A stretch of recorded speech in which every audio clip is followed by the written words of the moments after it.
Hello student, JPSC digital study में आपका स्वागत है। आज 9th सोशल साइंस के अंतर्गत आपका टॉपिक है भारत की जलवायु को प्रभावित करने वाले कारक। भारत, जैसा कि जानते हैं, भारत विविधताओं वाला देश है। भारत की जलवायु को प्रभावित करने वाले बहुत सारे फैक्टर हैं जिनके कारण भारतीय जलवायु प्रभावित होती है। तो इन्हीं कारणों की वजह से भारतीय जलवायु प्रभावित होती है, जिसके कारण जो है विविधताएं पाई जाती हैं। तो इस विविधताओं के पीछे ये सारे फैक्टर हैं। इन्हीं फैक्टरों के संदर्भ में हम लोग अध्ययन करेंगे कि भारत की जलवायु को प्रभावित करने वाले कौन कौन से कारक हैं। तो जैसा कि कुछ कारकों को ध्यान देंगे, जैसा फर्स्ट अक्षांश है। अक्षांश की स्थिति और भारत का विस्तार की स्थिति के कारण जो है भारतीय जलवायु प्रभावित होती है। तो इसी क्रम में दूसरा है ऊंचाई। भारत के जो है कहीं पे समतल भूमि है, कहीं पे पहाड़ी क्षेत्र है। तो ये भी स्थितियाँ जो है भारत की जो है क्या करते हैं, ऊंचाई को प्रभावित करते हैं। अगला है धरातल है। धरातल का भी प्रभाव जो है भारतीय जलवायु को प्रभावित करता है। नेक्स्ट है समुद्र तट से दूरी। ये भी जो है भारतीय जलवायु को प्रभावित करती है। और अगला है वायुदाब। वायुदाब भी भारतीय जलवायु को प्रभावित करती है। तो डियर स्टूडेंट, ये सारे फैक्टर हैं जिसके कारण जो है भारतीय जलवायु प्रभावित होती है। तो इसी क्रम में हम लोग अध्ययन करेंगे। फर्स्ट है अक्षांश।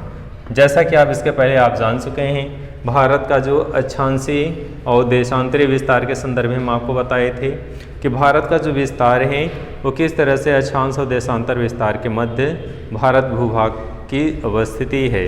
तो इसी क्रम में भारत का जो अक्षांशीय विस्तार है वो भारत का मुख्य भूभाग जो है 8 डिग्री 4 उत्तर से 37 डिग्री 6 उत्तर तक विस्तृत है। तो इसका मतलब है कि 8 डिग्री 4 से लेकर के उत्तर से लेकर के 37 डिग्री 6 उत्तर तक क्या है, भारत का विस्तार है। तो इस तरह से कर्कवृत्त, इसके पहले वीडियो में आप जान चुके हैं कर्कवृत्त क्या है। कर्कवृत्त और मकरवृत्त दो इस तरह के प्रमुख जो है अक्षांश रेखाएं हैं। तो कर्कवृत्त जो देश के मध्य भाग पश्चिम में जो है कच्छ के रण से, ये गुजरात में पड़ता है, से लेकर पूर्व में मिजोरम से होकर गुजरती है। तो ये जो लाइन है कर्कवृत्त भारत को जो है दो भागों में डिवाइड करती है और इस तरह से कहाँ से गुजरती है। तो ये लाइन देश के जो है मध्य भाग यानी पश्चिम में कच्छ के रण से लेकर के पूर्व में मिजोरम से होकर गुजरती है।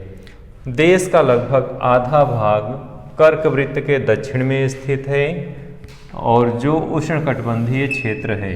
तो इस तरह से आधा भाग किस क्षेत्र में स्थित है, कर्कवृत्त में।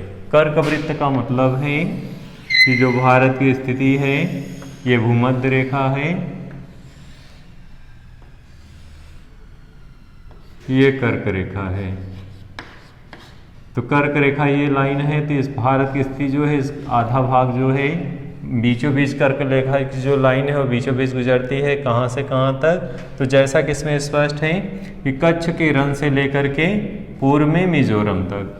तो यहाँ पे ध्यान देंगे कि ये भारत का आधा हिस्सा है। तो कच्छ का रण गुजरात से लेकर के पूर्व में मिजोरम तक गुजरती है। तो इससे क्लियर हो रहा है आधा हिस्सा जो है किसमें है, कर्क के उत्तर में है और आधा जो है उत्तर के बाद कर्क के नीचे दक्षिण में है। तो इस तरह से जो भारत दो स्थितियों में गुजरता है, भारत का आधा हिस्सा कर्क के उत्तर में और भारत का आधा हिस्सा कर्क के दक्षिण में है। तो इस तरह से जो आधा भाग कर्क के वृत्त के दक्षिण में स्थित है यानी दक्षिण वाले यानी नीचे वाले हिस्से में, तो वहाँ पे क्या है, उष्णकटिबंधीय क्षेत्र।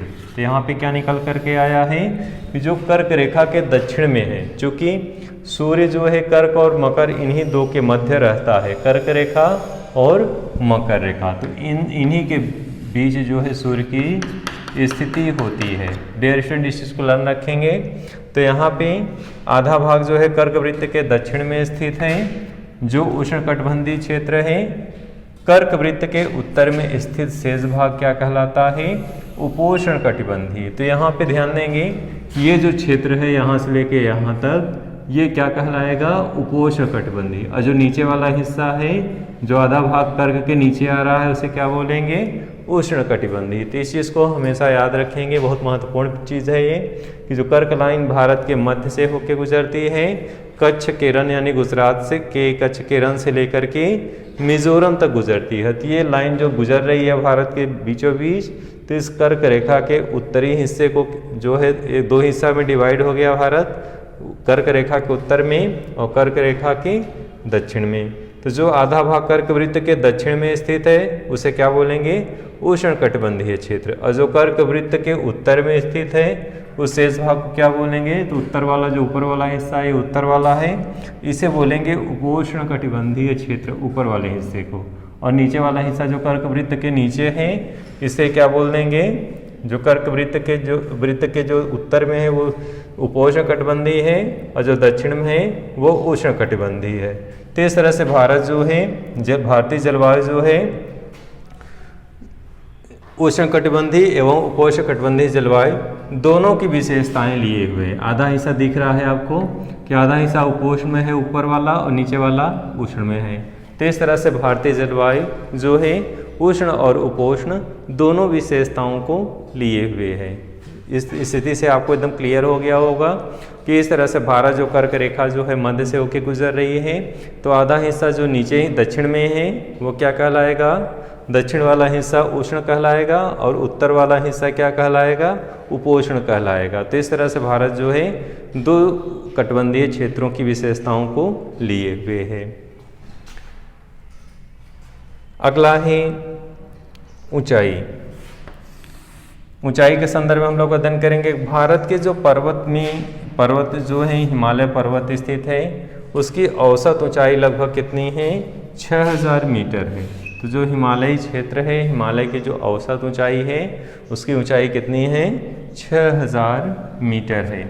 हिमालय पर्वत की ऊंचाई, ऊंची पर्वत जो श्रेणियां हैं उत्तर दिशा में साइबेरिया, अब देखें ध्यान देंगे ये आपका जम्मू कश्मीर है। अब यहाँ पे चूँकि रूस है, रूस से साइबेरिया से बर्फीली हवाएं भारत में आती हैं। तो ऐसे स्थिति में जो यहाँ पे हिमालय है जो जम्मू कश्मीर से लेके पूर्वी राज्यों तक विस्तृत है, फैला हुआ है, ये हिमालय पर्वत क्या करता है, रूस के साइबेरिया से आने वाली बर्फीली हवाओं को रोकता है। तो इस तरह से भारत की जो है क्या है, बर्फीली हवाओं से भारत को सुरक्षा प्रदान करता है। अगर यहाँ पे हिमालय ना होता तो भारतीय जलवायु कुछ डिफरेंट होती, लेकिन हिमालय के उस पार जो जलवायु दूसरे तरीके की है और इस पार दूसरे तरीके के। कहने का मतलब है हिमालय जो है एक विभाजक रेखा का कार्य कर रहा है, नहीं तो भारत की स्थिति यहाँ पे क्या होता, ये क्षेत्र जो है शीतोष्ण में लगता है और ये क्षेत्र उष्ण में लगता है। तो दोनों की विशेषताएं अलग होती हैं। शीतोष्ण में बहुत ज़्यादा ठंडा होता है और उष्ण में गर्म होता है, लेकिन भारत में जो हिमालय है वो विभाजक का कार्य कर रहा है और ऐसी स्थिति में पूरे भारत की जलवायु अलग है हिमालय के कारण, एक जैसी हो गई। अगर हिमालय ना होता तो दक्षिण का हिस्सा की जलवायु कुछ और होता, उत्तर भारत के हिस्से का जलवायु का हिस्सा कुछ और होता, लेकिन यहाँ पे हिमालय जो है विभाजक रेखा का कार्य कर रहा है, इसलिए पूरे भारत की जलवायु जो है उष्णकटिबंधीय मानसूनी जलवायु है। कल इसके पहले वाले वीडियो में हमने आपको बताया था किस तरह से उष्णकटिबंधीय पूरा क्षेत्र हो जाता है। नहीं तो हिमालय ना होता तो दो विशेषताओं वाली स्थिति बनती, लेकिन हिमालय के कारण पूरा जो है एक जैसी स्थिति हो गई है पूरे भारत की। तो ऐसी स्थिति में चूंकि मानसून पवनों पर भारत की जलवायु प्रभावित होती है और एक तरह पूरा उष्णकटिबंधीय क्षेत्र जो विभाजक है उष्णकटिबंधीय क्षेत्र का, लेकिन हिमालय के कारण पूरा का पूरा क्षेत्र गर्म रहता है। तो ऐसी स्थिति में जो है पूरा का पूरा क्षेत्र उष्ण क्षेत्र के रूप में है और भारत की जलवायु कैसी है, उष्णकटिबंधीय मानसूनी जलवायु। तो यहाँ पे चूंकि प्रभाव हम लोग पढ़ रहे हैं, तो ऊंचाई यानी हिमालय के ऊंची ऊंची पर्वतों की चोटियों के कारण जो है, हिमालय के कारण जो है साइबेरिया से जो बर्फीली हवाएं हैं वो भारत में प्रवेश नहीं कर पाती, इसलिए जो है भारत जो है हिमालय जो है भारत की जलवायु को प्रभावित कर रहा है। उसकी ऊंचाई, ऊंची ऊंची चोटियां भी जो है हिमालय की भारतीय जलवायु को क्या करती हैं, प्रभावित करती हैं। तो इस तरह से भारत की जो है ठंडी पवनों से भारत को क्या करती हैं, सुरक्षा प्रदान करती हैं ये ऊंची ऊंची पर्वत श्रृंखलाएँ। अगला हम लोग पढ़ेंगे जलवायु को अगला क्या प्रभावित कर रहा है, धरातल का प्रभाव। डियर स्टूडेंट, धरातल का प्रभाव भी जो है जलवायु को प्रभावित करता है। पहाड़ी क्षेत्र का जैसे कोई पर्वत है तो कैसे प्रभावित कर रहा है, तो जैसे कोई पर्वत है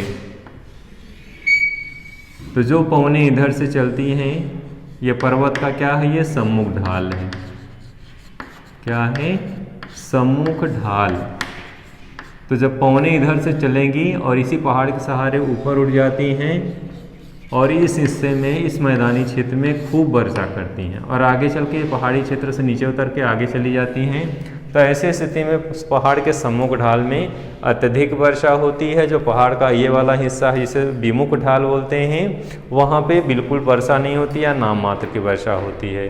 तो इस तरह से सम्मुख ढाल पे भारी वर्षा होती है। तो यहाँ पे स्थिति क्या है कि धरातल की स्थिति का मतलब है पर्वतों के सम्मुख ढाल पे होने के कारण पश्चिम घाट एवं असम में ज़्यादा वर्षा होती है। क्यों? क्योंकि ये क्षेत्र जो है पहाड़ों के सम्मुख ढाल पे हैं, तो सम्मुख ढाल पे होने के कारण अधिक वर्षा होती है। वहीं पे विमुख ढाल में वर्षा ये बिल्कुल नहीं होती या नाम मात्र की होती है। तो दो स्थितियां बन जा रही हैं धरातल की, पहाड़ के सम्मुख ढाल पे अधिक वर्षा होती है और पहाड़ों के विमुख ढाल पे कम वर्षा होती है। तो इस तरह से धरातल भी जो है क्या करता है, धरातल के कारण भी जो है भारतीय जलवायु प्रभावित होती है। इसी क्रम में और हम लोग अध्ययन करेंगे भारत को जो है, भारत में एक स्थिति और परिवर्तित होती है। जैसे आप जानते हैं कि जो मानसूनी पवने हैं, जैसे आप अरावली पर्वत है, तो अरावली पर्वत के संदर्भ में अध्ययन करेंगे कि अरावली पर्वत जो है मानसूनी पवनों के समानांतर स्थित होने के कारण, चूँकि अरावली राजस्थान में जैसे पूछता जाता है कि राजस्थान में वर्षा कम क्यों होती है, तो अरावली पर्वत जो है समानांतर है। और समानांतर का मतलब है जैसे पवने इधर से हैं आ रही इधर से, और पर्वत भी इसी रूप में उसके समानांतर है। अगर पर्वत ऐसे होता, पवने इधर से आती, तब ये पर्वत रोकता और उसके सम्मुख ढाल पे खूब वर्षा होती, यानी राजस्थान में वर्षा होती। लेकिन यहाँ पे क्या है, अरावली पर्वत जो है पवनों की दिशा में समानांतर है, तो ऐसे स्थिति में पवने उसी के सहारे आगे बढ़ जाती हैं और राजस्थान में वर्षा बहुत नाम मात्र का एकदम नहीं होता। तो राजस्थान में वर्षा न होने का यही कारण है। तो इस तरह से धरातल का प्रभाव भी मानसूनी जलवायु को क्या करता है, प्रभावित करता है। तो भारत की जलवायु जो है धरातल की स्थिति के कारण भी प्रभावित होती है। अगला है समुद्र से दूरी। समुद्र से दूरी भी क्या करता है, भारतीय जलवायु को प्रभावित करता है। दक्षिण का हिस्सा जो समुद्री तटवर्ती क्षेत्र है, वहाँ पे जो है वर्ष भर एक समान सम जो है तापमान वहाँ पे रहता है समुद्री किनारे पे। तो जो समुद्र के किनारे हिस्से हैं, नज़दीक के हिस्से हैं, वहाँ पे सम जो है जलवायु होती है और उसका कारण है समुद्र का किनारा। तो ऐसी स्थिति में वहाँ गर्मी में ना अधिक गर्मी पड़ती है और शीतकाल में ना अधिक ठंडी पड़ती है। ये स्थिति होती है सम जलवायु के कारण जो है। और वहीं पे जो दूर का हिस्सा है, दूर पे हिस्से के होने के कारण गर्मी के दिनों में अधिक गर्मी पड़ती है और शीतकाल में ठंडी के दिनों में अधिक ठंडी पड़ती है। यानी दूरी जितना दूरी बढ़ती जाएगी उतना ग्रीष्म काल में अधिक गर्मी और शीतकाल में अधिक ठंडी पड़ेगी। लेकिन समुद्र के किनारे तटवर्ती क्षेत्रों में गर्मी के दिनों में ना अधिक गर्मी पड़ेगी और ठंडी के दिनों में ना अधिक ठंडी पड़ेगी। तो ये स्थितियाँ पाई जाती हैं और ये जो है समुद्र के दूरी को भी, समुद्र से जो दूरी है वो भी जो है क्या कर रही है, भारतीय जलवायु को प्रभावित कर रही है। अगला है वायुदाब। डियर स्टूडेंट, जैसा कि आप जानते हैं वायुदाब एवं पवनों की दिशा ये भी भारतीय जलवायु को प्रभावित करती है। ग्रीष्म काल में जो पवनें हैं समुद्र से स्थल की ओर चलती हैं। क्यों? क्योंकि समुद्र से स्थल की ओर चलने का कारण है कि यहाँ पे स्थलीय क्षेत्र में कम वायुदाब का क्षेत्र बनता है और ऐसी जस्ट इसके विपरीत जो है शीतकाल में स्थिति विपरीत होती है। तो शीतकाल में पवनें जो हैं किधर चलती हैं, स्थलीय स्थल से समुद्र की ओर चलती हैं। तो इस तरह से पवनों की दिशा भी भारतीय जलवायु को क्या करती है, प्रभावित करती है। ग्रीष्म काल में जब पवनें आर्द्रता लेकर समुद्र से स्थल की ओर चलती हैं तो चूँकि उसमें आर्द्रता होती है और पूरे भारत में वर्षा करती हैं। और शीत ऋतु में क्या होता है, जस्ट उल्टा होता है, पवनें समुद्र से स्थल की बजाय स्थल से समुद्र की ओर चलती हैं और उसमें आर्द्रता का अभाव होता है, इसलिए वे जो है वर्षा नहीं करती और भारत में जो है पवनों की दिशा शीत ऋतु में स्थल से समुद्र की ओर हो जाता है।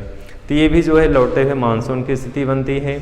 इस तरह से भारतीय जलवायु जो है वायुदाब के कारण भी प्रभावित होती है। तो डियर स्टूडेंट, आज की वीडियो में आपने अध्ययन किया कि भारतीय जलवायु जो है प्रभावित करने वाले कौन कौन से फैक्टर हैं, कौन कौन से तथ्य हैं जिनके कारण भारतीय जलवायु प्रभावित होती है।